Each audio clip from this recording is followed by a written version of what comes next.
مشاهدينا الأفاضل، طابت أوقاتكم. من الفضاء الإريترية نحييكم ونقدم إليكم نشرة أخبار المساء، وفي البدء نستهلها بأهم وأبرز العناوين. خضوع أكثر من 400 مواطن لعمليات جراحة العيون في مستشفى كرم. دعم جهود تربية النحل في دبرة.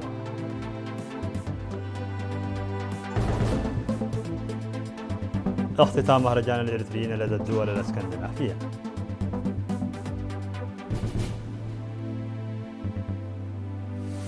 مقتل 30 شخصا وإصابة آخرين في هجوم مسلح بنيجيريا. روسيا ترد على رومانيا بعد اتهامات بانتهاك مجالها الجوي.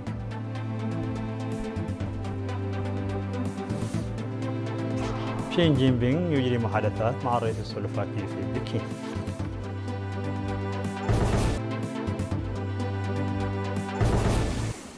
مرحبا بكم من العناوين إلى التفاصيل. أجرت مجموعة البصر لأطباء العيون بالتعاون مع مهنيين إريتريين عمليات جراحية ناجحة لإزالة المياه البيضاء لأكثر من 400 مواطن في مستشفى كرم في الفترة من 20 وحتى 26 من يوليو. وقال السيد ألم زكرياس مسؤول البرنامج الوطني للوقاية من العمى ومكافحته بوزارة الصحة أنه خلال الحملة التي استمرت أسبوعا خضع 406 مواطنا من بين 3000 مواطن أجروا فحوصات في العين لعمليات جراحية، كما تم توزيع نظارات على بعضهم. وقال أن العملية جزء من الجهود الوطنية للوقاية من العمى، مضيفا أن هذه العمليات الجراحية التي تجرى بالتعاون مع فريق أطباء البصر تعد جزءا من ذلك. وأشار إلى أن أمراض العيون بشكل عام ولا سيما اعتام عدسة العين والمياه البيضاء والتراكوما والالتهاب الملتحمة يمكن علاجها بسهولة بالأدوية، لكنها قد تؤدي إلى العمى إذا لم تعالج بشكل صحيح وفي الوقت المناسب. حثنا المواطنين الذين يعانون من مشاكل في العين على طلب الرعاية الطبية ودعهم من خضعوا لعمليات جراحية للالتزام السليم بنصائح الأطباء واستخدام الأدوية التي وصفوها لهم. وصرح الدكتور يافيت هايلي ميكائيل المدير الطبي لمستشفى كرن الإقليمي المرجعية بأن العمليات أجريت بالتعاون مع فريق أطباء البصر، شاكرا فريق أطباء العيون، مشيرا إلى أن ذلك يأتي استمرارا للأنشطة التي يجرى تنفيذها في المستشفى.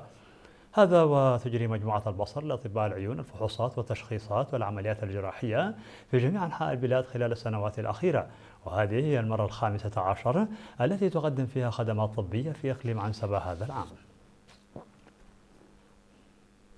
قدم فرع الاتحاد الوطني للمرأة بالإقليم الجنوبي دعما لتشجيع عضواته في مديرية دباروا على الانخراط في مشروع تربية النحل وتنظيمهن في جمعية تعاونية لضمان استقرارهن الاقتصادي. وتمثل الدعم في 20 خلية نحل حديثة و10 خلايا تقليدية خلال حفل تسليم أقيم في 26 من يوليو، وذلك بعد إتمامهن دورة تدريبية استمرت لأكثر من عام شملت مهارات تربية النحل وصناعة الخلايا والرعاية واستخراج العسل. وقد دعت مسؤولة فرع الاتحاد بالإقليم السيدة سنايت أفورقي العضوات إلى مضاعفة الجهود لتحقيق الإنتاجية، بينما أكد المدير التنفيذي لمديرية دباروا سيد تخن مريم جبريسوس على الميزات الطبيعية الملائمة للمنطقة، وتعهد بتقديم كافة أشكال الدعم الإداري لإنجاح هذا المشروع. اختتمت يوم الأحد 26 من يوليو في العاصمة السويدية ستوكهولم فعاليات مهرجان الإريتريين المقيمين في الدول الاسكندنافية في دورته 28، والذي أقيم على مدى 4 أيام تحت شعار صمودنا ضماننا. وشهد المهرجان الذي شارك فيه جمع قفير من أبناء الجالية القادمين من مختلف الدول الاسكندنافية والأوروبية برنامجا حافلا شمل محاضرات مهنية ومعارض فنية وعروضا ثنائية وثقافية أحيتها فرقة فنية ذهبت من إريتريا. وفي حفل الختام الذي حضره مواطنون وضيوف مدعوون من جميع أنحاء الدول الاسكندنافية ودول أوروبية أخرى، أعربت سكرتيرة اللجنة الوطنية لتنسيق الاحتفالات السيدة زغريدا برهي عن شكرها لمشاركة الإريتريين والالتزام الكبير من جانب جميع الجهات لإنجاح المهرجان. وقدم سفير إريتريا لدى إيطاليا والسفير غير الدائم لدى السويد السيد فيزاسيون بيدروس قدم سيمينارا للإريتريين تناول الأوضاع الراهنة والبرامج الحكومية. كما تم تقديم توضيحات قنصلية قدمها مسؤول الشؤون القنصلية السيد يماني جبركيدان. واختتمت الفعاليات بتقديم شهادات شكر وتقدير لكل المؤسسات والمجتمعات المحلية التي ساهمت في إنجاح هذا الحدث الوطني. هذا وقد شهد مهرجان الإريتريين المقيمين في الدول الاسكندنافية مشاركة بارزة لفرقة ثقافية ذهبت من إريتريا. ينفذ المشاركون في حملة الطلاب التنموية برامج واسعة النطاق لحفظ المياه وصيانة التربة في مديرية عبد القيح. ويعمل الطلاب البالغ عددهم 700 طالب 6 أيام في الأسبوع في جبل الجفا ووادي جيدا في إنشاء القنوات الحوضية حسب ما صرح به الأستاذ بيانة سفاي مسؤول التعليم بمديرية عالدغيح. وقال المهندس دافيد كوفلون خبير الحفاظ على المياه وصيانة التربة أنهم قاموا بإنشاء حوالي 54 ألف متر من القنوات الحوضية منذ 6 يوليو، وسيواصلون العمل في إعداد الحفر والتشجير. من جانبه أشاد الأستاذ محر النافذ بروح العمل العالية وأخلاقيات الطلاب. وزع مبلغ 400 ألف نقفة تبرع بها عمال ورجال أعمال على 80 أسرة من أسر الشهداء ينتمون إلى 12 دار الضاحية بمديرية هيكوتا. وقال مسؤول وحدة الخدمات الاجتماعية السيد تسفو تخلاي أن المساعدات تبرع بها موظف الحكومة وأصحاب الأعمال بالإضافة إلى فاعلي خير آخرين، وتم توزيعها بواقع 5000 نقفة على كل أسرة من أسر الشهداء. وصرح السيد شيخ الدين صالح مدير مديرية هيكوتا بأن سكان هيكوتا يقدمون المساعدة لأسر الشهداء في أعمال إزالة الأعشاب الضارة والحصاد وإصلاح المنازل، وشكر أولئك الذين قدموا المساهمات المالية. وفي غضون ذلك قام أعضاء من قوات الدفاع وهيئة القابات والحياة البرية والشرطة وموظفي الحكومة والاتحادات الوطنية بزيارة مصانع باناتوم ومصنع الزيوت ومؤسسة أعمال الحديد في مديرية هيكوتا. وخلال الجولة قدم كل من المدير التنفيذي للمؤسسات المقدم تكي ولدو ومدير مديرية هيكوتا السيد شيخ الدين صالح شرحا موجزا للشباب. مشاهدينا الأفاضل، كانت هذه الأخبار الداخلية. فاصل قصير ونوافيكم بالأخبار العالمية. ومعنا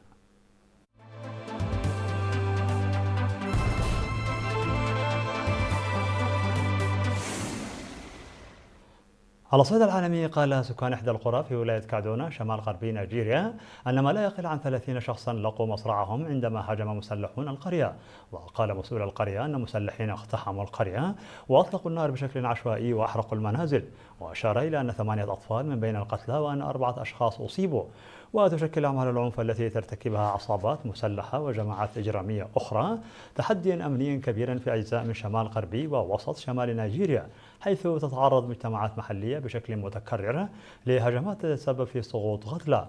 وتعاني المنطقة الواقعة في شمال شرق البلاد من تمرد يشنه مسلحون من جماعة بوكو حرام المتشددة ومن تنظيم داعش ولاية غرب إفريقيا. هذا ولم تعلن أي جماعة مسؤوليتها عن الهجوم الأحدث الذي وقع في ولاية كادونا. استدعت وزارة الخارجية الرومانية السفير الروسي في بوخارست فلاديمير ليبيايف للاحتجاج على الانتهاك المزعوم للمجال الجوي الروماني من قبل طائرة روسية بدون طيار، وللإعلان عن طرد موظف في السفارة. وأشار السفير الروسي أن أي محاولة من جانب قوات الدفاع الجوي الرومانية لتنفيذ عمليات عبر الحدود ستعني تورط رومانيا المباشر في العمليات القتالية على الأراضي الأوكرانية. كما أكد الجانب الروسي أنه لن يتجاهل طرد رومانيا لموظف في السفارة الروسية دون مبرر. وفي وقت سابق أعلنت وزارة الخارجية الرومانية أنها استدعت السفير الروسي فلاديمير ليبيايف على خلفية الانتهاكات المتكررة للمجال الجوي الروماني بين 24 و 26 من يوليو، عندما أسقطت القوات الرومانية 3 طائرات مسيرة دخلت أراضيها دون إذن. كما تلقى الممثل الدبلوماسي الروسي مذكرة دبلوماسية تطالب أحد الدبلوماسيين الروس بمغادرة رومانيا في غضون 5 أيام. أجرى الرئيس الصيني شي جين بينغ محادثات مع نظيره السلوفاكي الزائر بيتر بليغريني في بكين. وأقام الرئيس الصيني في قاعة الشعب الكبرى بالعاصمة بكين مراسم استقبال رسمية حافلة للرئيس السلوفاكي بيتر بليغريني، وذلك بمناسبة زيارة الدولة التي يقوم بها إلى الصين، حيث عقد الرئيسان جلسة مباحثات موسعة استعرضا خلالها آفاق تعزيز العلاقات الثنائية والارتقاء بها إلى مستوى الشراكة الاستراتيجية، إلى جانب بحث سبل تعزيز التعاون المشترك في مجالات الاقتصاد الرقمي والطاقة النظيفة والتكنولوجيا الحديثة، بالإضافة إلى مناقشة القضايا الدولية ذات الاهتمام المشترك ودور سلوفاكيا في دعم العلاقات بين الصين والاتحاد الأوروبي. في الخبر الأخير، انسحبت الولايات المتحدة الأمريكية من اجتماع لمجلس الأمن الدولي بشأن أوكرانيا خلال إلقاء فرنسا كلمة، واتهمت حليفتها التقليدية بالقيام بمزايدات زائفة ردا على تصريحات شبهت فيها باريس الولايات المتحدة بكوريا الشمالية وروسيا والدول الأخرى فيما يتعلق بالتصويت على قضايا حقوق الإنسان. وجاءت هذه الخطوة بعد تبادل العضوين الدائمين في مجلس الأمن الانتقادات في مطلع الأسبوع، والتي وجهت فيها فرنسا سهام النقد للولايات المتحدة لانضمامها إلى روسيا وكوريا الشمالية و7 دول أخرى في التصويت ضد اقتراح بتمديد ولاية فولكر تورك ليكون مفوض الأمم المتحدة السامي لحقوق الإنسان ل4 سنوات أخرى. وقال دان جاريا الممثل المناوب للولايات المتحدة لدى الأمم المتحدة في كلمة ألقاها خلال الجلسة أن الوفد الأمريكي قادر في أثناء إلقاء كلمة فرنسا وسيواصل القيام بذلك حتى يتخلوا عن خطابهم المتعالي الذي يفتقر للاحترام. في نهاية النشر لكم تذكير بأبرز ما جاء فيها من عناوين. خضوع أكثر من 400 مواطن لعمليات جراحة العيون في مستشفى كرم. دعم جهود تربية النحل في دبرو.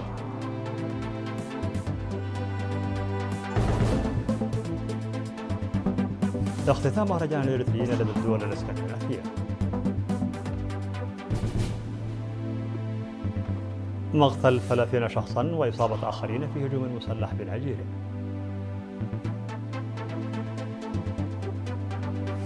روسيا ترد على رومانيا بعد اتهامات بانتهاك مجالها الجوي.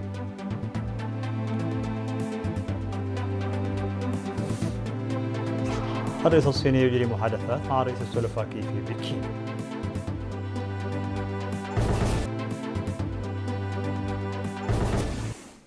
مشاهدينا الأفاضل، بهذا نكون قد وصلنا بكم إلى نهاية النشرة. شكرا على حسن المتابعة، دمتم بألف خير.